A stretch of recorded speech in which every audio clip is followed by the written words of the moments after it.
সম্মানিত মুআজ্জাজ মুহতারাম হাজিরিন, কুতুবউদ্দিন বখতিয়ার কাকির মা পেটে সন্তান ধারণ করার পরে যখন ওই সন্তানটা দুনিয়াতে পদার্পণ করলো, যখন আসলো, তখন তিনি ওই সন্তানটা মাদ্রাসায় লেখাপড়া করা যখন উপযুক্ত হয়ে গেল, তখন তিনি উস্তাদের কাছে নিয়ে গেলেন।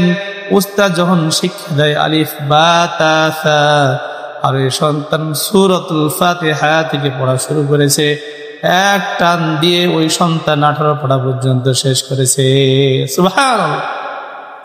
কুতুবউদ্দিন বখতিয়ার কাকের মাকে প্রশ্ন করলাম, আপনি আপনার সন্তানকে আলিফ বা তা সা পড়ার জন্য পাঠিয়েছেন মাদ্রাসাতে, কিন্তু আপনার সন্তান সূরাতুল ফাতিহা থেকে শুরু করে 18 পারা মুখস্থ করেছে, কি ব্যাপারে? আপনি কি বাড়িতে তাকে শিক্ষা দিয়েছেন? আপনি কোন সন্তানকে নিয়ে এসেছেন? তার তো 18 পারা পর্যন্ত কোরআন কারীম মুখস্থ রয়েছে।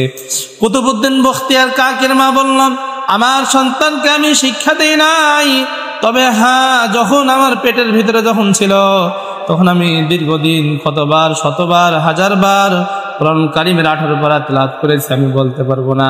বলে বুজুর্গানে দিন বলেন, বলে পেটে সন্তান যদি থাকে আর ওই সন্তানকে নিয়ে যদি কোরআন কারীম তেলাওয়াত করা হয়, তাহলে পূর্ণ তাসির ওই বাচ্চার প্রতি প্রভাব পড়ে। কথা বলেন ঠিক কিনা?